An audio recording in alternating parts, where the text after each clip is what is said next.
Bonjour, this is Julian the Frenchman who makes French pronunciation videos here on YouTube, and we are looking at how to pronounce the name of this wine appellation from the south of France. We're going to be looking at how to say more confusing wine names, food names, and other pronunciations that confuse a lot of people. Alright, so let's get into it.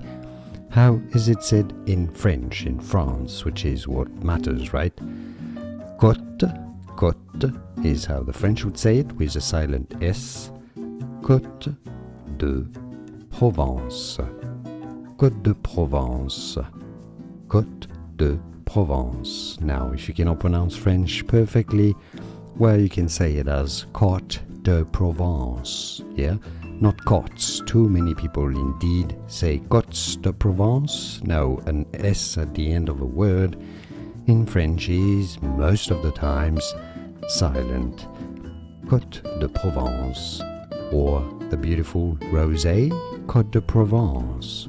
Now you know. Like this video if you found it useful, appreciate your support, and more videos for you here to learn more correct pronunciations. See you there. Thanks for watching.